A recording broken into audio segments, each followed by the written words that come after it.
It was discovered that victim 1 had bruising on both inner thighs and also had a burn mark to her right inner thigh that she said was from a steam iron.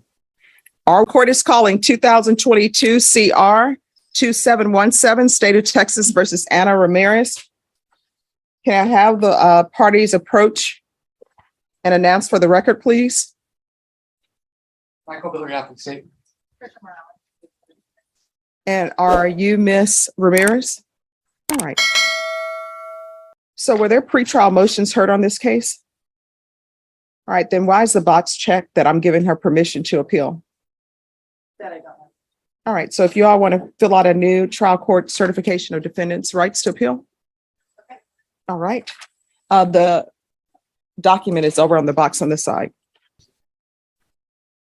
On July 7th, you applied for deferred adjudication. According to the plea bargaining agreement, punishment is to be assessed at 4 years in the prison, and the state is remaining silent on your application for deferred adjudication. Have both parties had a chance to review the PSI report, state? Yes, Your Honor. Defense? Yes. Any objections to the PSI report, state? No, Your Honor. Defense? Just a few factual corrections. Yes. My client has had a psychological through CPS. It stated in there that she hadn't. Did she have completed some college? Her income was a little bit more than stated at 3,800, and then her primary language is Spanish, secondary is English. We just Okay. wanted to make those on the record. Other than that, I think no other objection. All right, Ms. Ramirez, can you raise your right hand for me, please? Do you solemnly swear or affirm the testimony you give will be the truth and nothing but the truth, so help you God? All right, you can lower your hand. Make sure you keep your voice up. I've just been informed by your counsel that English is not your first language. It's Spanish, is that correct? Yes, but I. All right, so you don't need an interpreter? All right, thank you. All right, the state is silent, so defense. Your Honor, at this time, we would ask that you grant Ms. Ramirez the deferred adjudication. After reading over the PSI, we just wanted to highlight a couple of pieces of information. My client has been going through her CPS days for about 18 months now. She has completed several courses. The event that is listed in there to include the topics of the family violence, the violence education, parenting, anger management. She has also been ongoing through continued counseling. She was going through Mr. Carlos Castillo until just this last July. We were supposed to start trial at that time. He didn't schedule her any other sessions with him, so she went on her own to seek additional counseling through somebody that was provided through her insurance. Everyone, please make sure you whisper. Yes. And so she is still continuing, and she is very proactive and continuing counseling really to try to understand how her behavior that made the children even specifically feel victimized, how she can change it going forward. In the PSI, I believe it does say that the child was hospitalized. We also just wanted to clarify that they had went to take photos. There was no hospitalization of the children. And in addition to that, Your Honor, we just wanted to also highlight that although the PSI it seems to highlight specifics of one side of the story, there was also no mention in there about Miss Nancy Kellogg stating that the injuries did seem from Evelyn as consistent with the bike and the iron and not of abuse, as well as Evelyn did not make any outcry, and when specifically probed about what Ethan had stated, had given a completely different version of the events. In any event, Your Honor, my client is working. She would like to continue to go to counseling. We do have trial in her CPS case on Thursday and Friday. Mhm. And so she is asking for her children to be returned. I understand that CPS is asking for her to be terminated, but she would like the opportunity to work probation, get continued services, and then continue with her job at Wells Fargo. Okay, so this is what the court is trying to understand. According to the stipulations, and this is what you stipulated to,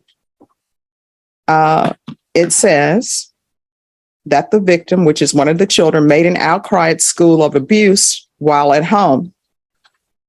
R1 said that victim 2 was found to have a large welt on his left upper thigh as a result of being struck by his mother. R1 said that his sister goes to the same school as victim 2, and she was also interviewed by school staff. It was discovered that victim one had bruising on both inner thighs and also had a burn mark to her right inner thigh that she said was from a steam iron. R1 said that when asked how she was injured, victim one said that she fell off her bike. R1 said that victim's injuries were not consistent with falling off a bike.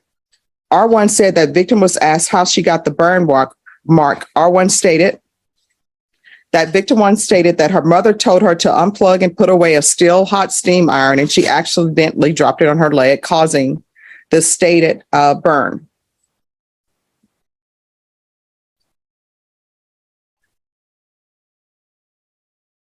So, are you saying that you didn't cause any of these injuries to the children?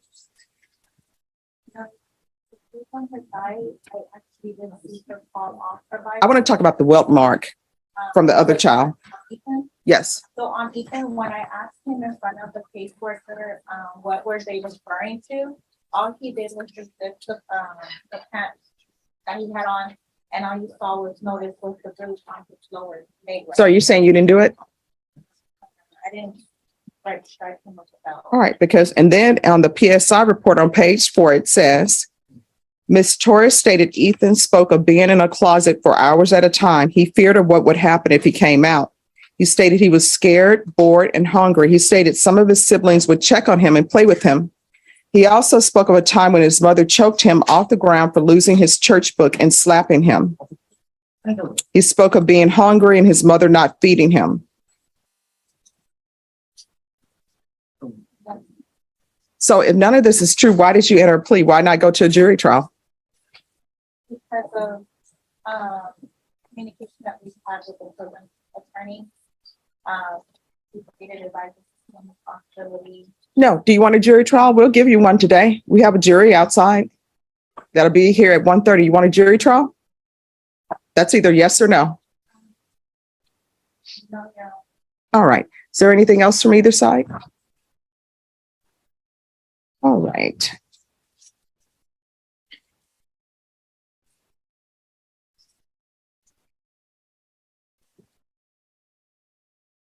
In defense, do you feel that your client's entering into this plea bargain agreement was voluntary? Yes. All right. And Ms. Ramirez, was anything offered to you other than the plea bargain agreement? That my friend. Yes. All right. All right. If there is nothing else for either side, the court is going to deny the application, find you guilty. There's an affirmative finding of family violence. The court will sentence you to $1,500 fine, time and money to run concurrent. And the court will sentence you to 4 years in the prison. I'm going to show you what's entitled Trial Court Certification of Defendant's Rights to Appeal. Because this is a plea bargain agreement, because I followed your plea bargain agreement, and because you waive your right to appeal, you do not have the court's permission to appeal. Because this is a felony conviction and an affirmative finding of family violence, you're not allowed to own or possess any weapons or ammunition. If you have a question over what a weapon or ammunition is, you'll need to speak to an attorney. Do you understand? All right, good luck to you. Judge. In the end, the judge denied deferred adjudication, formally found Anna Ramirez guilty, entered an affirmative finding of family violence, and sentenced her to 4 years in prison, along with financial penalties.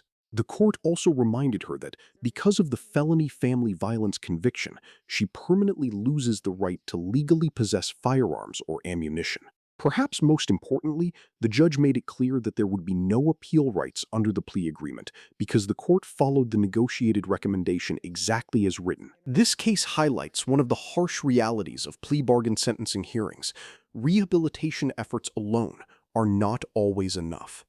The defense presented evidence of counseling, parenting classes, CPS participation, employment stability, and ongoing treatment. But the judge ultimately focused on the severity of the allegations, the statements contained in the PSI report, and what appeared to be a lack of full accountability during questioning. It's also a reminder that when children are involved, courts often take an especially hard stance.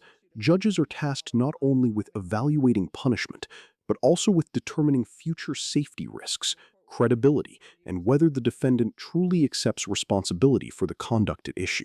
And in this hearing, the court clearly concluded that probation was not appropriate. Now we want to hear from you. Do you think the judge made the right decision by denying probation and imposing prison time?